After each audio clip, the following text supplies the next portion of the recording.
Legenda Chelsea Didier Drogba raih gelar kehormatan. Didier Drogba meraih gelar kehormatan dari Universitas di Pantai Gading atas kontribusinya pada sepak bola di negara asalnya, serta dukungannya dalam memulihkan stabilitas di negara Afrika Barat tersebut. Pria 43 tahun itu bukan hanya merupakan pencetak gol terbanyak keempat Chelsea sepanjang masa, dengan torehan 164 gol dalam 381 penampilan. Faktanya, sang pesepak bola tidak hanya membawa Pantai Gading ke 3 Piala Dunia, tetapi juga memainkan peran penting dalam proses perdamaian di negara tersebut. Salah satu tindakan Drogba yang paling menonjol terjadi pada tahun 2005, setelah Pantai Gading mengalahkan Sudan untuk lolos ke Piala Dunia 2006. Di tengah perang saudara yang berkecamuk, Drogba mengundang kamera TV ke ruang ganti tim setelah pertandingan dan membawakan pidato memohon negaranya untuk mengakhiri konflik. Pidato itu menyebabkan gencatan senjata setelah bertahun-tahun penuh kekerasan. Pada tahun 2007, Drogba mendapat kepercayaan untuk menjadi duta besar untuk program pembangunan Perserikatan Bangsa-Bangsa. 2 tahun kemudian, Drogba menyumbangkan 3 juta euro uang sponsor Pepsi yang diterimanya untuk membangun sebuah rumah sakit di kampung halamannya di Abidjan. Sang striker juga diakui telah membuat langkah besar dalam membantu mengembangkan permainan sepak bola di Afrika. Tahun lalu, pada 2020, Drogba dianugerahi penghargaan Presiden UEFA dengan Alexander Keverin melabeli mantan penembak jitu debus itu sebagai perintis. Menurut Keverin, Didier Drogba adalah pahlawan bagi jutaan penggemar sepak bola atas prestasinya sepanjang karir bermainnya yang gemilang. Dia adalah seorang pemimpin, seorang perintis. Saya akan mengingatnya sebagai pemain karena keterampilan, kekuatan, dan kecerdasannya. Tetapi di atas semua itu, karena keinginannya yang tidak pernah terpuaskan untuk berhasil. Sebuah sifat yang juga hadir dalam keinginannya untuk membantu orang lain di luar lapangan permainan. Drogba mengatakan misi hidupnya saat menerima penghargaan.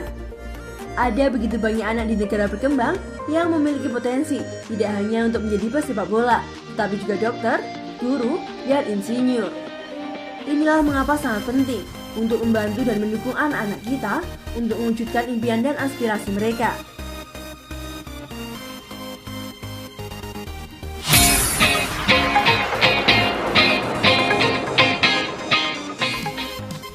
Penalti ikonik Jorginho bawa Italia ke final. Timnas Italia melaju ke final Euro 2020 usai menang adu penalti atas Spanyol. Gelandang Italia Jorginho menjadi penendang penentu kemenangan Italia 4-2 atas Spanyol dalam adu penalti. Bermain di Wembley Stadium London pada Rabu 7 Juli 2021 dini hari waktu Indonesia Barat, Italia sebenarnya unggul lebih dulu lewat gol Federico di menit ke-60. Spanyol lalu menyamakan kedudukan melalui kaki Alvaro Morata pada menit ke-80. Skor akhir 1-1 bertahan hingga akhir babak tambahan. Laga dilanjutkan ke adu penalti. Dalam adu penalti, 4 dari penendang Italia berhasil menjalankan tugasnya, hanya Manuel Locatelli yang gagal. Sedangkan Spanyol ada 2 penendang yang gagal, yakni Dani Olmo dan Alvaro Morata. Jorginho sebagai penendang terakhir Italia dengan tenang bisa mengecoh Unai Simon. Ia memang dikenal memiliki gaya tendangan penalti yang khas. Jorginho terlihat mengambil ancang-ancang beberapa langkah. Ketika sudah mendekat titik bola, Jorginho merubah ritme ayun dan kakinya. Dia terlihat sedikit melompat, lalu diakhiri dengan tendangan mendatar. Gaya penalti khas milik Jorginho itu ampuh mengocehi Unai Simon. Gelandang Chelsea ini memang dikenal cerdik ketika mengeksekusi penalti. Bahkan secara statistik transfer market, Jorginho hanya gagal 4 kali dari 33 tendangan penalti yang dieksekusinya. Italia berhasil lolos ke final Euro 2020 setelah terakhir pada 2012 lalu. Italia kini tinggal menunggu pemenang Inggris versus Denmark.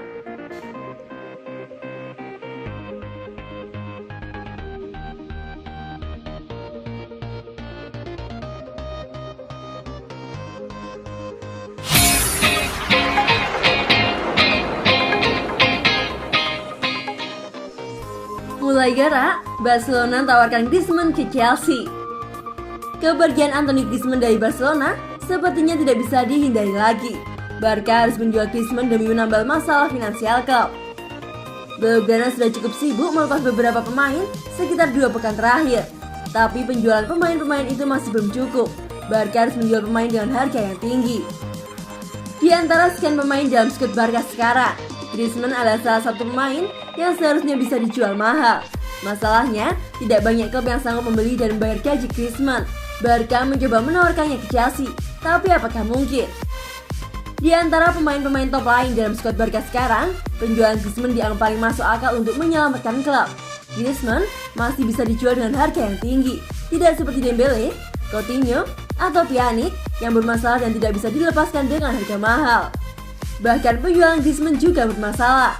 Barca memasang harga tinggi dan berharap ada klub yang mau membayar gaji besar Griezmann. Artinya, Barca harus mencari klub yang tidak punya masalah finansial, yang bisa membayar mahal dan mampu memenuhi gaji Griezmann. Faktor-faktor inilah yang membawa Barca ke Chelsea. Menurut Daily Star, di antara sekian kandidat klub, Barca mencoba menawarkan Griezmann ke Chelsea. The Blues diyakini mampu menuntaskan pembelian Griezmann plus pembayaran gajinya. Sebenarnya Chelsea mencari striker baru di musim panas ini, tetapi pergerakan transfer itu pun sulit. Tentunya penawaran Barca bisa dipertimbangkan oleh The Blues. Sekarang tergantung bagaimana jawaban Chelsea. Menurut Transfer Market, harga jual Griezmann ada di sekitar 60 juta euro. Ini tidak terlalu mahal bagi klub selevel Chelsea.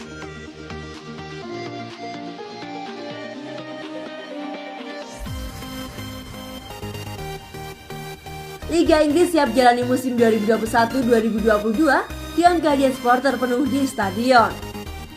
Liga Inggris sebagai pengelola kompetisi mendapatkan informasi positif dari pemerintahan Inggris. Boris Johnson selaku Perdana Menteri menyampaikan perkembangan terkait pengurangan lockdown di negara tersebut. Inggris memiliki rencana untuk membuka aktivitas ke tahap normal pada Senin 19 Juli 2021.